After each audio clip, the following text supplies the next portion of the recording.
नमस्कार, NTV India देख रहे हैं आप। मैं हूं ताबिश हुसैन और हमारे इस खास पेशकश में आपका स्वागत है, जहां पर कोरोना से जुड़े हुए मुद्दों पर हम बात करते हैं और उन तमाम सवालों को लेकर हम अपने एक्सपर्ट से बात करते हैं जो कि आपके मन में भी होंगे कोरोना को लेकर, क्योंकि कोरोना के जो मामले हैं वो तेज रफ्तार से अब बढ़ रहे हैं। करीब 35,000 से ज़्यादा केस 24 घंटे में देखने को मिल रहे हैं और ये कुछ आंकड़े हैं जो आपकी स्क्रीन पर इस वक्त आपको दिख रहे हैं। 10,38,000 से ज़्यादा मामले देश भर में कोरोना पॉजिटिव लोगों के हो चुके हैं। देश में कोरोना से 26,200 से ज़्यादा लोगों की मौत हुई है और देश में जो एक्टिव केस हैं वो 3,58,692 के करीब हैं। अगर हम बात करें ठीक हुए लोगों की तो 6,53,751 लोग कोरोना से ठीक हो चुके हैं। लेकिन जो रफ्तार है वो कम नहीं हो रही है। संक्रमण की तेज रफ्तार से नए मामले रोज सामने आ रहे हैं। हालांकि रिकवरी रेट भी सुधर रहा है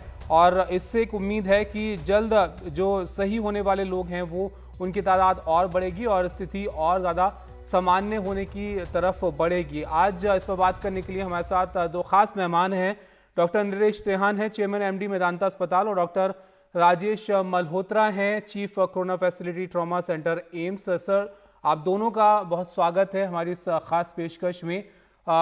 डॉक्टर मल्होत्रा, शुरुआत मैं आपसे करता हूं क्योंकि एम्स में जो मरीज हैं वो लगातार आपके पास बहुत ज़्यादा बड़ी तादाद में आते भी होंगे और जो अगर हम स्थिति देखें फिलहाल कोरोना के मामलों की, तो जिस रफ्तार से केस बढ़ रहे हैं, 10 लाख के पार हम पहुंच गए हैं, इस स्थिति को कैसे समझा जाए? हम अभी क्या पीक पर पहुंच गए हैं या इससे और ज़्यादा खराब भी हालात होते हुए हमें दिख सकते हैं, क्योंकि 35,000 के करीब लोग अब संक्रमण के मामले जो हैं वो सामने आ रहे हैं रोज़?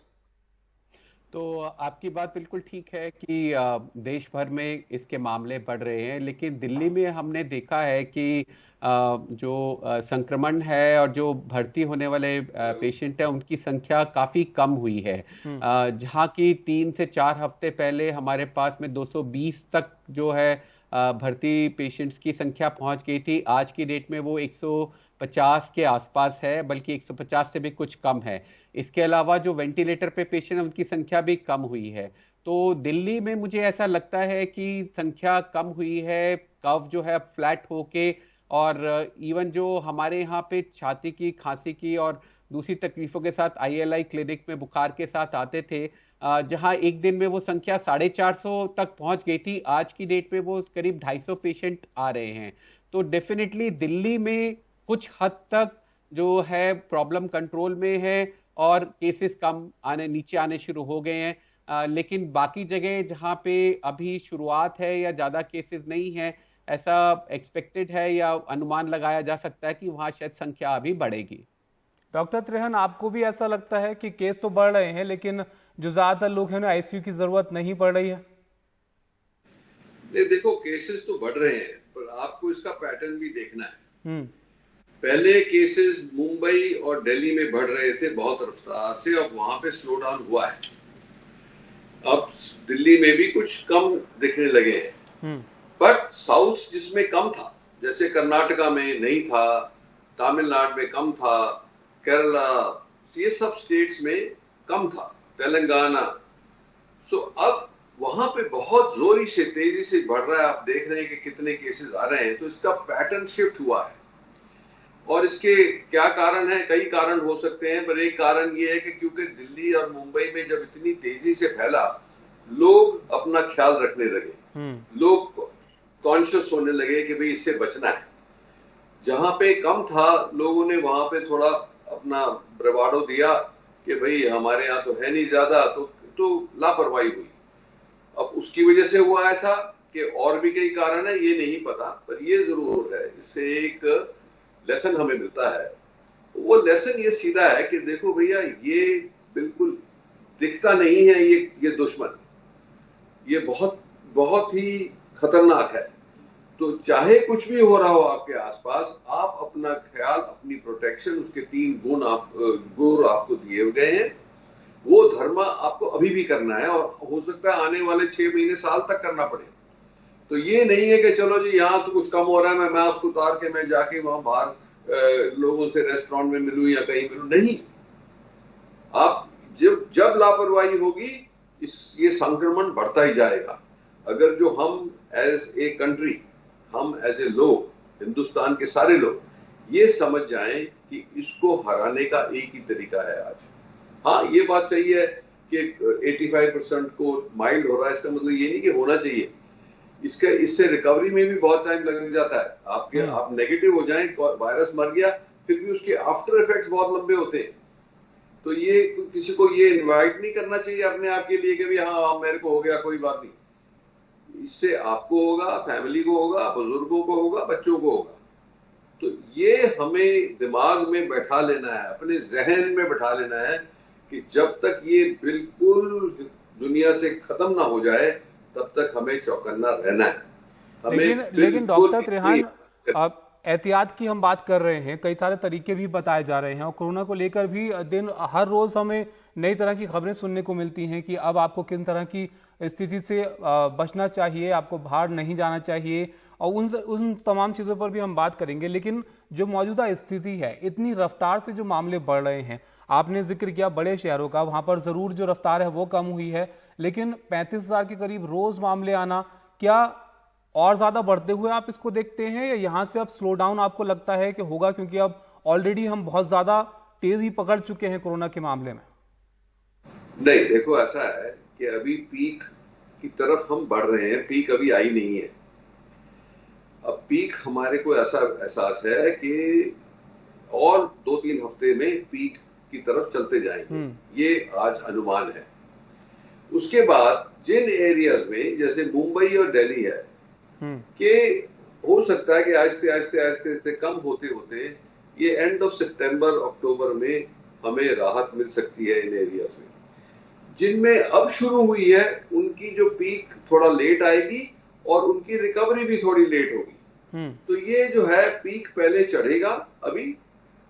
अब दिल्ली में, मुंबई में पीक आ गई है कि नहीं ये नहीं पता, पर ये जरूर हुआ है कि कुछ स्लो डाउन दिखता है। अब ये स्लो डाउन भी जब तक 2 हफ्ते तक कंसिस्टेंटली नहीं होगा तब तक हमें वो तसल्ली नहीं होगी कि राहत मिल रही है। तो इसको सोचना है कि टीवी, देखो टीवी के ऊपर हर खबर आती है, हर एक दिन की खबर सुन के हमें जलसा नहीं मनाना है। हमें तब मनाना है जब हमें पक्का हो जाए कि हाँ इस संक्रमण का कुछ जो प्रभाव है वो हल्का हुआ है, और वो टाइम बताएगा। ये आपने बिल्कुल सही बात हरियाणा में ये कह रहे हैं जी। ये जानना जरूरी है कि प्रभाव अभी हल्का हुआ है या नहीं हुआ है, क्योंकि लॉकडाउन खुलने के बाद या कहें अनलॉक में जो लोग हैं उनका चहलकदमी ज्यादा बढ़ी, या कहें कि उस तरह के एहतियात उन्होंने शायद नहीं रखे जितने लॉकडाउन में हम रख रहे थे, और वो भी एक वजह हो सकती है जो कोरोना के केस हैं उसकी रफ्तार पकड़ने की। लेकिन जो हम कम्युनिटी स्प्रेड की बात कर रहे हैं उसको लेकर भी कई सारी रिपोर्ट सुनने में आ रही हैं। अब केरला के जो मुख्यमंत्री हैं उन्होंने भी इस ओर इशारा किया। क्या डॉक्टर मल्होत्रा, कम्युनिटी स्प्रेड की स्टेज में हम हैं, ये एक वजह है इस रफ्तार के पीछे?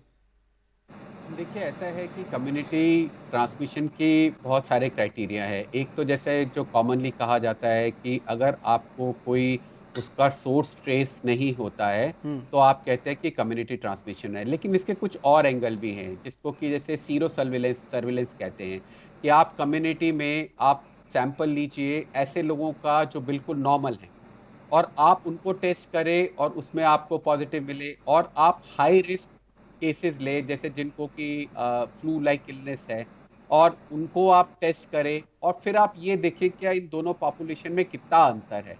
तो सीरो सर्विलेंस के बिना इसको कम्युनिटी ट्रांसमिशन कहना मुश्किल है। लेकिन ये बात जरूर है कि जो इसके प्रिंसिपल्स हैं कि जो भी पेशेंट पॉजिटिव आया है उसकी कॉन्टैक्ट ट्रेसिंग करनी है, आइसोलेशन करना है, हाई रिस्क ग्रुप पेशेंट्स को करना है, और जो भी टाइमली ट्रीटमेंट है। बार बार ये कहा जाता है कि जो पेशेंट टाइमली हॉस्पिटल में एडमिट होकर टाइमली ट्रीटमेंट स्टार्ट हो जाती है। देखिए, बीमारी के शुरू में सारी ट्रीटमेंट काम करती है, बीमारी की लेट स्टेज में कोई ट्रीटमेंट काम नहीं करती है। हमें इस बात का ध्यान रखना है। तो जो भी हमारी स्ट्रेटेजी है उसमें पेशेंट को जो ही कोई भी स्लाइटेस्ट साइंस ऑफ डिटीरियोरेशन है उसमें उसको हायर फैसिलिटी में शिफ्ट करना बहुत इंपॉर्टेंट है। मैं आपको बता दूं कि ऐसे फॉर्म अब भरे गए हैं जिसमें ये नोट किया जाता है कि पेशेंट को कितने दिन से बीमारी थी, कितने दिन उसको कंडीशन खराब हुई और कितने दिन वो हॉस्पिटल में शिफ्ट हुआ। ये सारी इंफॉर्मेशन एक पेशेंट जो अनफॉर्चुनेटली सर्वाइव नहीं करता उसमें भरनी पड़ती है। उसका नतीजा, उसका पर्पस यही है कि हमें ये देखना है कि कब टाइमली इंटरवेंशन होना चाहिए, लेकिन जो हाई रिस्क ग्रुप है उनको इमीडिएटली ट्रीटमेंट में लेना बहुत जरूरी है। डॉक्टर त्रेहन, आपको भी लगता है कि कम्युनिटी स्प्रेड की स्थिति में हम अभी हैं या नहीं है? अगर ऐसा है भी तो भी अब किस तरीके के एहतियात लोगों को बरतने चाहिए अगर वो बाहर जाते हैं? क्योंकि कुछ रिपोर्ट्स ऐसी भी आई कि एयरबॉर्न भी हो सकती है ये डिजीज, हवा से भी फैल सकती है। देखो, मेरे हिसाब से तो कम्युनिटी स्प्रेड है। जब हमारे को जो समझ है कम्युनिटी स्प्रेड की, वो यही है कि सब लोगों को हो रहा है। किसी को कहीं पता होता है कि कहां से आया है, किसी को नहीं पता होता। तो वो हमारे हिसाब से तो कम्युनिटी स्प्रेड का यही मतलब होता है कि ये सब जगह विली नीली फैल रही है। एनीवे, दूसरी बात यह है कि जो आप कह रहे हो कि ये हवा से फैलता है कि नहीं फैलता, देखो खुली हवा से फैलना तो बहुत मुश्किल है क्योंकि वायरल लोड होता नहीं है। पर यह है कि 50 जने एक छोटी जगह में एयर कंडीशनर एयर सर्कुलेट होती जा रही है। इसका तो हमें पहले से पता है क्योंकि कोरिया से ही ये केस शुरू हुए थे कि चर्च से फैला था। कि अगर जो लोग वहां पे बात कर रहे हैं, वो जैसे क्वायर होता है, एक क्लोज स्पेस होती है, सैकड़ों लोग उसमें होते हैं, तो over a period of time इतना वायरस हवा में आ सकता है लोगों के बोलने से या गाने से या चिल्लाने से कि जिसके माध्यम से वो वायरस और लोगों को लग सकता है। ये केस नंबर 31 कोरिया में बड़ा फेमस है कि एक लेडी ने 2 चर्च को अटेंड किया, दोनों चर्चों वाले में जो कांग्रेगेशन थी वहां से फैलना शुरू हुआ और वो सारी कंट्री में फैल गया। तो ऐसी बातें हैं, पर हमें क्या ध्यान रखना है, अगर जो आप बाहर जाएंगे जहां आपको लोगों से बात करनी पड़ेगी या पास जाना पड़ेगा, हर वक्त मास्क पहन के जाएं। अगर जो आप कहीं क्राउडेड स्पेस में जाएंगे जिसमें ये जिसकी हवा से फैलने वाली बातें कर रहे हैं, अपना मास्क पहन के जाएंगे। अगर जो आप ये करेंगे तो वो अपने आप की बेस्ट प्रोटेक्शन है। तो मैंने पहले भी कहा ये कि अगर जो हम आज ये अपने आप को प्रिटेंड करें कि हम लॉकडाउन में हैं, पर एक्चुअली हम लॉकडाउन में नहीं है। इसका मतलब आप काम पे भी जा रहे हो, आप कोई दुकान में भी जा रहे हो, पर आपको ये लॉकडाउन के जो 3 प्रिंसिपल्स हैं, जो धर्मा है 3 दिन, उसको तो प्रैक्टिस करो। मास्क पहनो, डिस्टेंस रखो और हैंड हाइजीन रखो। और ये हो सकता है कि हमें 6 महीने साल तक करनी पड़ेगी। तो ये हमारा जिसको हम न्यू नॉर्म कहते हैं, नया तौर तरीका है लाइफ का। पर इसमें कोई नुकसान नहीं है, अपने आप को प्रोटेक्शन करने में नुकसान नहीं है। आप नहीं कि अपने आप को प्रोटेक्ट करोगे, अपनी फैमिली को करोगे, बच्चों को करोगे, बुजुर्गों को करोगे और कंट्री को भी बचाओगे। लापरवाही से फैलेगा और भी फैलेगा और तकलीफ होगी लोगों। डॉक्टर मल्होत्रा, आप कुछ कहना चाह रहे हैं क्विकली, जल्दी से? हाँ, इसमें 2 बातें मैं कहना चाहूंगा। एक तो ये है कि हमें इस बात का ध्यान रखना है, हम सब भारतीय हैं। मैं अक्सर देखता हूं कि लोग इकट्ठे बैठ के चाय पीते हैं या खाना खाते हैं। इसको बंद करें, क्योंकि जब आप खाना खाते हैं, चाय पीते हैं, ऑफिस में कहीं बाहर, आप ये सोचते हैं कि आप कुछ देर तक एक दूसरे से दूर भी हैं, लेकिन अगर वो जैसे डॉक्टर त्रेहन ने कहा, अगर क्लोज स्पेस है और उसके अंदर 5 लोग बिना मास्क लगाए अगर 15 मिनट तक बात करते हैं तो उसके अंदर वायरल लोड बहुत ज्यादा हो जाएगा। दूसरी बात मुझे ये लगता है कि एक बात का ध्यान रखें, जब आप बाहर जाते हैं तो 2 चीजों का ध्यान रखें, 2 चीजें प्रिज्यूम करें, ये 2 चीजों को मान लें। पहली तो ये है कि आप के आसपास हर कोई आदमी इन्फेक्टेड है और आपको अपने आप को प्रोटेक्ट करना है। वो आप कैसे करेंगे? मास्क लगा के, दूसरों से दूर रह के। और दूसरी प्रिजम्पशन इससे बिल्कुल उल्टी है कि आप इन्फेक्टेड हैं और आपके आसपास वाले इन्फेक्टेड नहीं है, जैसे कि आपकी फैमिली हो गई या आपके कलीग्स हो गए।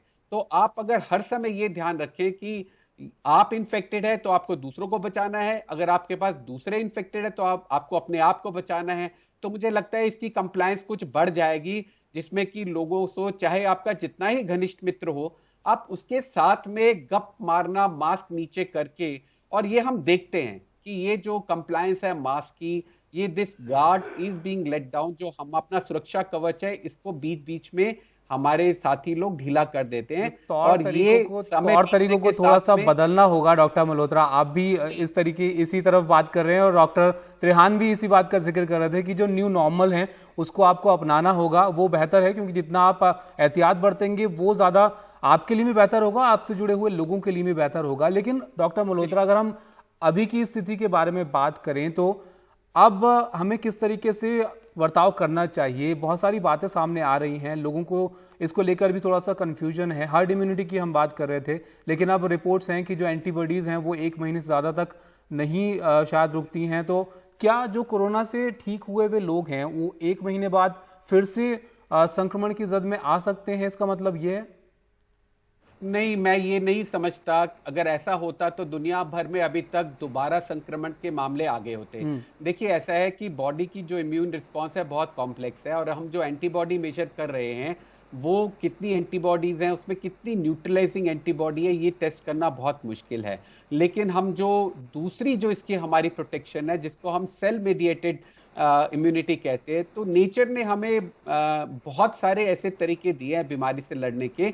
उसमें से एंटीबॉडी एक तरीका है, लेकिन सेल मेडिएटेड इम्यूनिटी भी दूसरा तरीका है। और मुझे लगता है कि कहीं ना कहीं ये सेल मेडिएटेड इम्यूनिटी हमारी ज्यादा बड़ा रोल इसमें प्ले कर रही है, क्योंकि जो हम देख रहे हैं, जैसे कि आपने कहा कि 1 महीने के बाद हमें उसमें एंटीबॉडी नहीं मिल रही है, उससे ये पता लगता है कि अगर हम प्लाज्मा दे रहे हैं और वो काम कर रहा है, क्या वो वाकई एंटीबॉडीज की वजह से है या वो सेलुलर इम्यूनिटी की वजह से है। तो इसलिए हमें लगता है कि ये एंटीबॉडी एक अकेला तरीका नहीं है, और मुझे अभी भी लगता है कि संक्रमण के बाद आपकी बॉडी में प्रोटेक्शन रहती है। जी, तो आपकी बॉडी में प्रोटेक्शन रहती है, लेकिन आपको ख्याल तमाम बातों का खुद ही रखना है। डॉक्टर त्रेहान, हम इंतज़ार ज़रूर कर रहे हैं बेसब्री से कि कोरोना की जो दवाई है वो ज़रूर जल्दी आए, लेकिन अभी की जो स्थिति है अस्पतालों में वो आपको कैसी लगती है? जो पेशेंट्स आ रहे हैं उसमें जो स्थिति है वो उनकी कैसी है? क्या उनको आईसीयू की ज़रूरत पड़ रही है, या अभी जो कोरोना को लेकर पेशेंट्स हैं उनको ज़्यादा गंभीर समस्याएं नहीं देखने को मिल रही हैं? तो अभी भी हॉस्पिटल में इंटेंसिव केयर यूनिट के ऊपर अभी भी काफी भार है, जो क्योंकि अब आपने देखा कि 85% लोग तो घर पे ही रह के रिकवर हो सकते हैं, ये तो अच्छी बात है। पर जिन लोगों को फिर ऑक्सीजन की कमी होती है या उनकी इन्फ्लेमेशन ज्यादा होती है उनकी बॉडी में, और जो संक्रमण का इफेक्ट उनके ऊपर है वो बहुत ज्यादा है, तो उनको प्रोग्रेसिवली ऑक्सीजन कम होने की वजह से आईसीयू में जाना पड़ता है या हॉस्पिटल में आके ऑक्सीजन की हाई डोज लेनी पड़ती है। पर अब आपको ये समझ आनी चाहिए कि हमारी जो नॉलेज है as doctors, as caregivers, काफी अच्छी हो गई है। हमें ये भी पता लग गया कि जो हमारे पास दवाइयां लास्ट 4 हफ्ते में आई हैं, उनमें से जैसे एंटीवायरल्स आई हैं, जैसे रेमडेसिविर है या फेविपिराविर है, इन दोनों को हम उस टाइम पे इस्तेमाल करते हैं कि जब हम देखते हैं कि बॉडी में वायरल लोड बढ़ रहा है, और मतलब जैसे लोगों को बुखार वगैरह होता है या लंग्स के ऊपर पैच आने शुरू हो जाते हैं, वही टाइम है जब वो ट्रीटमेंट शुरू होती है। उसके बाद जब हमें ऐसा लगता है कि ये इन्फ्लेमेशन बढ़ रही है बॉडी में, उस टाइम कॉर्टिसोन यूज करी जाती है, डेक्सामेथासोन या टीसीजी एक नई दवाई है जिसपे अभी एक्सपेरिमेंट हो रहा है। तो वो स्टडी भी दिखाती है कि इससे जो इन्फ्लेमेशन है, क्योंकि हमें ये पता लगा कि जो इटली में 50 ऑटोप्सीज हुई बरगामो में, डॉक्टरों ने करी, उससे पता लग गया कि एक स्टेज ऐसी आती है इस बीमारी में जिसमें बॉडी रिएक्ट करती है वायलेंटली वायरस को, और वो इतना ज्यादा इन्फ्लेमेशन होता है बॉडी के अंदर कि आर्टरीज में ब्लड क्लॉट हो जाता है।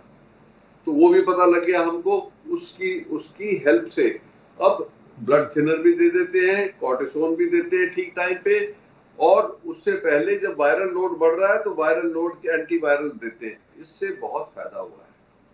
So doctor Trehan, plasma therapy भी आ गई जी, ठीक है ना। तो इसलिए आज के दिन आईसीयू में पेशेंट्स तो हैं, पर उनकी रिकवरी रेट बहुत अच्छी है। अगर जो पहले 50% लोग जो वेंटिलेटर पे जाते थे वो नहीं सर्वाइव करते थे, आज 80-85% लोग सर्वाइव कर रहे हैं, तो ये बहुत अच्छी बात है। जी डॉक्टर तो त्रेहान, इसीलिए डॉक्टर मल्होत्रा, फिलहाल वक्त इतना ही है तो माफी चाहेंगे, लेकिन बहुत शुक्रिया आपका, आपने वक्त हमारे लिए निकाला। अच्छी बात यह है कि रिकवरी रेट सुधर रहा है और उम्मीद यही है कि जल्दी कोरोना की मेडिसिन भी, कोरोना की दवाई भी आपको देखने को मिलेगी। लेकिन जो न्यू नॉर्मल है उसका आपको ध्यान रखना पड़ेगा, एहतियात आपको लगातार बरतने पड़ेंगे। आपके लिए भी ज़रूरी है और आपसे जुड़े हुए लोगों के लिए भी ज़रूरी है। फिलहाल इस बुलेटिन में इतना ही। नमस्कार।